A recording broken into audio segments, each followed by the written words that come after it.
Face aux doutes des apôtres, Jésus a réagi avec compréhension et compassion. Thomas ayant exprimé son scepticisme envers Jésus, Jésus lui proposa de toucher ses blessures pour en dissiper ses doutes.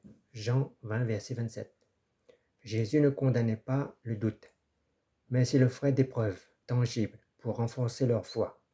Dans Matthieu 14, 31, « Homme de peu de foi, pourquoi as-tu douté ?»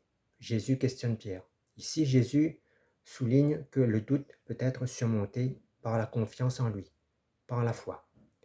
Jésus a aussi utilisé des signes et des miracles pour renforcer la foi des apôtres.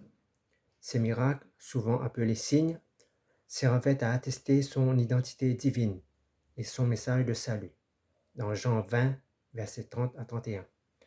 Et dans Matthieu 11, versets 4 à 6, Jésus confirme qu'il était le Messie attendu.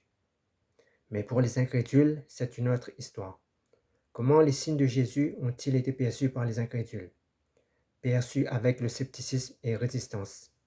Exemple, les pharisiens, malgré les miracles qu'ils ont observés, ont demandé un signe supplémentaire. Matthieu 12, 38.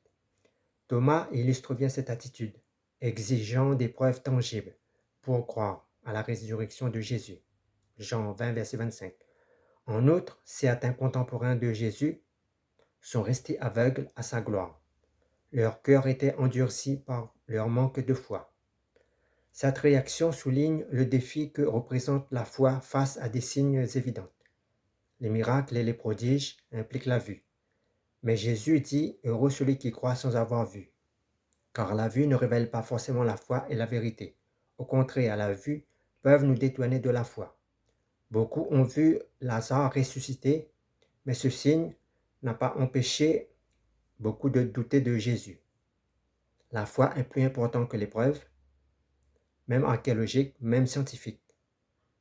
Car beaucoup ont vu les preuves de Jésus, que Jésus avait accompli, mais beaucoup n'ont pas cru en lui. Les preuves, c'est bien, mais la foi, c'est mieux.